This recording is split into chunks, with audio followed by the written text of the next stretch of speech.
I helped a ghost transition, guys. Does that trip anybody out? What, sorry? The ghost transitioning. Yes. That's Well, crazy shit for me, man. well, it doesn't surprise me, Jeff. It surprised me.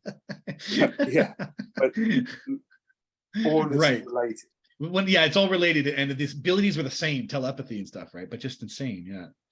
Yeah, that's I want to hear at some point, maybe in your next presentation that you do, I'd like to hear the exact thing about the ghost transitioning, sure. like more, more into that particular story. No, let me tell you my story. I'll totally tell it if everyone's okay with that. Yeah, so okay. So I work, for those who know, I basically work, I won't say who I work for, but I jump around to facility, and I was going to Burnaby, so I had to go to Burnaby there, and the people in my work knew it was haunted, so they said, oh, it's really exciting to know that you're going there. It's haunted, did you know? And I was like, oh, I didn't know that. Very interesting. So they kind of prepped me ahead of time, and then when I showed up, the building does feel off. It feels weird, and it was old, and right away, I within a couple hours, I started asking people, I heard the place is haunted. And yeah, people were like, oh yeah, there's something in the basement. Oh yeah, there's something there. And they're blue collar. I work in a blue collar environment. So the idea that they were kind of gung-ho about it is very weird. I learned that supervisors could feel it and they didn't like it and they left. I learned truck drivers came in and could feel it. Everybody felt it. Everybody could felt, specifically it was downstairs. Something would go downstairs, you'd feel like you're being watched. My friend had the door slammed when no one was down there, and the door slammed. People felt heard a voice once. They sort of like the lights were flickering once, so it was kind of weird. But I could really feel it. I had this kind of sensitivity about it, and I could really feel it. So the first day, I decided I was going to go check it out, and I went by myself down to the basement. And I actually, I treated it like it was a person who was invisible.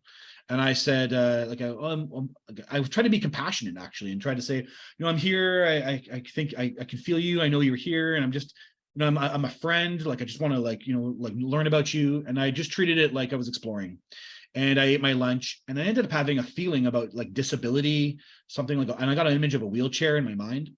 And I went back upstairs, and I told the coworker. I said, oh, the one who knew I was learning about it, and she was really excited. I was kind of taking it on and trying to understand it. And I said, oh, I got this image of like disability or wheelchair. And she was like, oh my God. And I was like, what? She's like, come here. She showed me the meeting room upstairs, and there's a goddamn wheelchair there. And I was like, oh, that's really weird. What's this wheelchair doing? And it's old and raggedy. And I'm like, what's this wheelchair doing here? And she's like, nobody knows. Nobody knows where it comes from. Nobody knows why it sits in the meeting room. And then I went to the supervisor, and I'm like, hey, why do you have a wheelchair in your meeting room? He said, what wheelchair? I was like, what?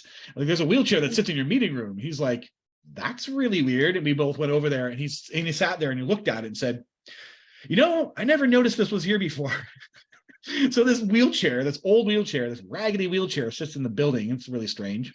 Anyway, I probably gave it another couple of days, and I decided I was going to try and investigate. Now I had a synchronicity. First thing I did was in the morning. I just normal meditation I was doing in the morning. And in the meditation, I was opening a door. Like as the meditation ended, this kind of really intense imagination came into me, and I was opening a door, and a woman was standing inside. Nothing big. I didn't think anything of it. I was like, oh, weird. Okay. That day I decided I'm going to go take my phone. I took my phone and I started videoing, and I was like, I'm going to go back downstairs during lunch, and I'm going to go to every corner of the basement. I'm going to check out if anything happens to me. So I filmed, and I was going around, and the place is large, and I was filming. I'm like, oh, I feel so strange in certain spots.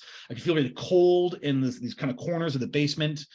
I didn't really understand it. And then there's this like odd room that sits in the corner, and you come down the stairs, and there's this odd room down a hallway. This door is wooden. It's like a really thick wood door with metal planks along the sides. And then when you open the door, it clanks because there's a chain that's hooked from the backside. Yeah, totally weirdo stuff. A chain goes on the inside. So I guess if you're caught, if the door slams on you, you can open it. That's the idea. So it has this metal clank and it's chain anyway, whatever. You open inside, and there's these ancient boilers in the inside. So these from the 1940s, and they look really weird. The room is weird. And I was like, whoa, taking the camera in. And then there's this other room, so attached to this boiler room. And I go there, and I'm like, I open the door, and as soon as I do, it's pitch black, and something goes shuffles inside. I'm like, oh, and I freak out, and I literally freak out. I think something is in the room, and I'm scared something's going to shut the door, that clanky door. So I freak out, and I literally back out, and I'm on camera with all this stuff, and I'm like, okay. I try to gain my strength, and I go into the room. I turn the light on. It's like a 40-foot storage space, but it feels awful. It was like, the whole vibe, and I didn't mention this part, the vibe of the basement was awful. Like something bad happened. Just felt horrible and awful.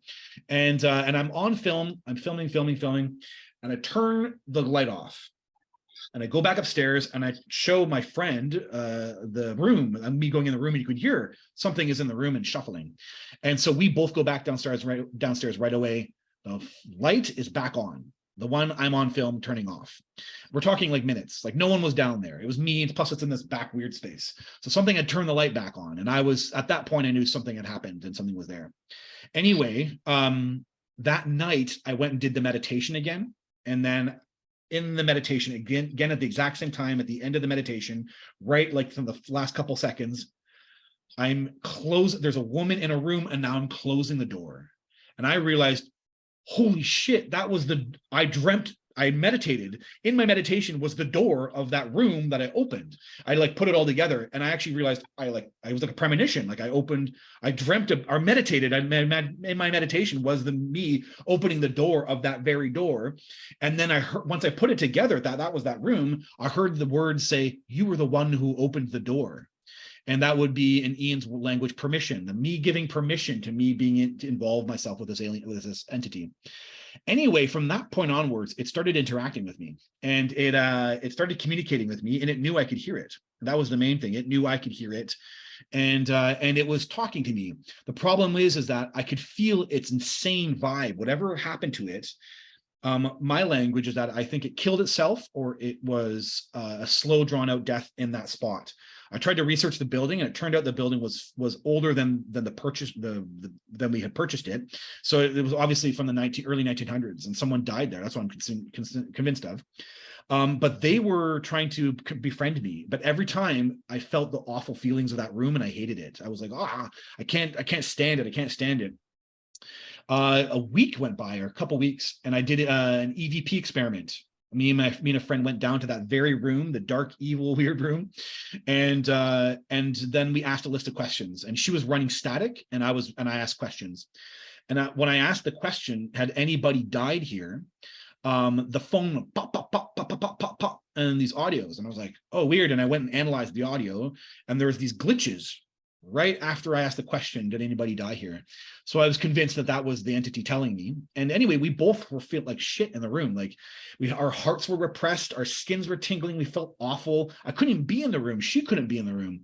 And it was so obvious that was the kind of the house of the paranormal activity. When you leave the room, you felt better. So the room itself was so intense, the vibe was so thick.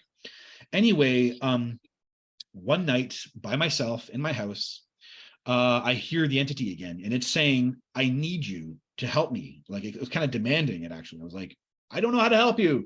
And then it said, learn. And I was like, what? So then I actually went and did a Google search, how to help a ghost transition. But then something crazy happened. I felt all the feelings of that room, and I was overcome with emotion, and I started to bawl for it. I had just this utter empathy for that thing. And I don't even have the story. That's the crazy part. I just knew something horrible, a tragedy on the level, a human tragedy happened there. A human tragedy, someone had to face something that was utterly horrible. And I cried for it. And I kept saying, I'm so sorry. I'm so sorry. That's awful. I'm so sorry. And I could just feel all this human tragedy, death, suicide, or prolonged death, like worried about its death, like facing its death and scared for its death. And then I was done crying. And once I was done, I felt amazing. And then I heard it say, you helped me, thank you. Anyway, I didn't know what the hell to make of any of that. I really didn't know what the hell to make of that. And I left it, and I was like, okay, whatever. I went back, and when we went back to my job, I was like, oh, I'm not attracted to the space anymore. I couldn't hear the creature or the entity. I didn't think about it anymore. I didn't want to deal with it. And then it was a synchronicity that had me go back downstairs, and someone said, hey, I need your help. Can you come downstairs? And when I went down there, I was like, hey, do you feel the ghost? And she's like, no, I don't feel the ghost at all. And then I brought my friend who did the EVP experiment with me, and she had the horrible feelings in the room, and I had the horrible feelings. And we went back to the room, and we said, do you feel anything? And she's like, no, I don't feel anything. I feel like it's just a room. I felt like it was a room. She felt like it was a room. I cried. I was like, oh my God, I think I freaking helped this thing transition. And that was the end of it. There was no more ghost in that building. The building had been known to be haunted for like a decades or something. And that was the end of it. People, I've contacted them since, and there's no ghost there. So I cried this, and there's in the Reddit, I talk about it. There was a whole thing going on with my spine. There was some kind of transference of energy. I don't have the understanding of it. I posted it in the mediums page on Reddit, and some people gave me some understanding about what occurred there. It seemed to be, I just don't understand it fully what happened, but it was an energy transference, and I took on its emotions as a medium, I guess. I cried for it, and by doing so, I released the energy of its emotions and then allowed it to move on. I think that's what happens. And it knew that, though. What's weird is that it knew more than I knew. And that seemed to be it. And then it never came back. So yeah, that's the story. Well, maybe it just needed to know that someone loved it.